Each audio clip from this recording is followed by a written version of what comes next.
এখানে আসলে এই আশা উপলক্ষে আমাদের সর্বপ্রথম বিষয় হলো আমরা বাইকে এখানে আমরা কি কি সংবর্ধনা দিতে পারি। আমাদের আলোচনার বিষয় হলো আমরা বাইকের জন্য এখানে কি কি করব। এখানে সর্বপ্রথম বিষয় হলো আমাদের এখানে স্টেজ আছে, আমাদের চেয়ার টেবিলের প্রয়োজন আছে। এই বিষয়টা আমরা 3 ওয়ার্ডের আহ্বায়ক বিন্দুরা আছে, যুগ্ম আহ্বায়ক সদস্য সচিব বা আমাদের থানা ইউনিয়ন থানা নেতৃত্ব আছে, আপনারা এই বিষয়ে পরামর্শ দিবেন যে আমাদের এখানে বাজেট কত হতে পারে, এই বিষয়ে আমরা কি কি কাজ করতে পারি। এটা হলো সর্বপ্রথম কথা।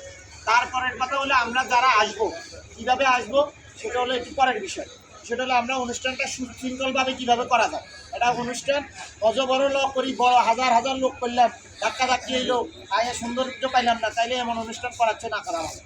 এই সুবাদে আমি একটু সর্বপ্রথম আমার পরবর্তী বক্তাদের উদ্দেশ্যে একটি কথা বলবো, আপনারা আমাদেরকে দিক নির্দেশনা দিবেন যে আমরা এই প্রোগ্রামটা সঞ্চালনার ক্ষেত্রে, এই প্রোগ্রামটা এখানে পরিচালনার ক্ষেত্রে, এই প্রোগ্রামে কারা স্টেজে থাকবে, কারা স্টেজে উঠবে, কীভাবে কী করণীয়, এই বিষয়টা আমরা একবারে পুঙ্খানুপুঙ্খানুভাবে সবাই A to Z এখান থেকে যে সিদ্ধান্ত নেওয়া হবে, আমাদের স্বেচ্ছাসেবক কারা থাকবে, কোন ওয়ার্ডের কোন কী দায়িত্ব পালন করবে, এই পুরো বিষয়টা আপনারা একটা উল্লেখযোগ্য আরে আমরা স্বল্প 2-4-5 জন মিলে বসে এটার একটা সিদ্ধান্ত নেওয়া, এখানে একটা বাজেট প্রণয়ন করা। এই বাজেটটা আমাদের কোথায় থেকে আসবে, এই বাজেটের বিষয়ে আমরা 3 ওয়ার্ডের প্রেসিডেন্ট সেক্রেটারি কেন্দ্র কমিটির আহ্বায়ক বিন্দু এই বিষয়টা নিয়ে আলোচনা করব। এর পাশাপাশি হলো আমাদের এখন লোকজন উঠানোর ক্ষেত্রে আমাদের 2-3টা বিষয় আছে।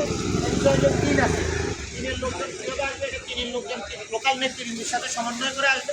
আর যেহেতু 5 আমাদের এদিক থেকে আসবে, তা আমি মনে করি এটা আমার একটা ব্যক্তিগত মতামত, আমাদের লোয়ার পোলের ওই অঞ্চলের যে লোকজনগুলো পাশের আছে তারা ইচ্ছা করলে চাইলে আমরা হাসানার থেকে একটা গ্রুপ আসবে, আর আমাদের এখান থেকে তালতলার গ্রুপ যেটা আছে ওটা পাশের এই অংশের লগে নিয়ে এই দিক থেকে আসুক, তাইলে আমাদের টোটাল জিনিসটা ওয়ার্ডটাও বেকআপ হইলো, 2 দিক থেকে আমাদের সমন্বয়টাও হয়ে গেলো, তাহলে কারো বাড়তি কষ্ট করা লাগবে।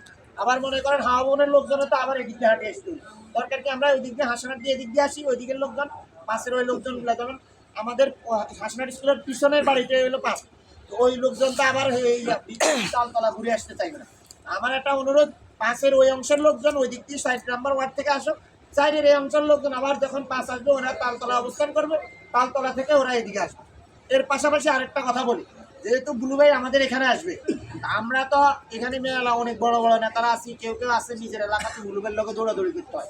এখন দৌড়াদৌড়ি করতে গেলে আমার এই এলাকার প্রোগ্রামটা হজবরলায় ধরেন নির্জমূল্য প্রোগ্রাম, আমরা তো ওখানে বক্তব্য দিতে হবে, আমার তো রাস্তাঘাট প্রোগ্রাম, আমি রাস্তাঘাট বক্তব্য দিতে হবে, তাহলে আমার এই প্রোগ্রামটা কার কাছে রাখি যাবে।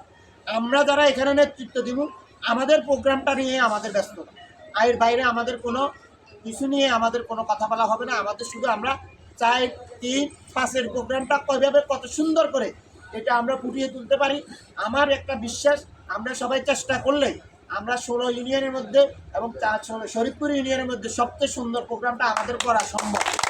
আমরা এটাকে সবাই নিজের প্রোগ্রাম মনে করে, বরকতুল্লাহ বুলু আসবে মানে আমার বাড়িতে আসতেছে, এই নিজের প্রোগ্রাম মনে করে স্ব অবস্থান থেকে নিজেরা লোক উঠানোর স্বার্থে কীভাবে কী করণীয় করা যায়, আরও কোনো পরামর্শ থাকলে আপনারা ওপেন স্পেসে পরামর্শ দিবেন। 1 মিনিট সভাপতির অনুমতি নিয়ে যে যার ব্যক্তিগত পরামর্শ দিবেন। এর পাশাপাশি যদি আমরা নারীদের উঠাইতে চাই, নারী উঠানোর ক্ষেত্রে আমাদের নারীদের জন্য আলাদা একটা চেয়ারে স্টেজে বসানোর ব্যবস্থাটা কী করবেন, এই পরামর্শগুলো দিবেন। এই বলে আমি আমার বক্তব্য শেষ করছি। সবাইকে ধন্যবাদ। আসসালামু আলাইকুম।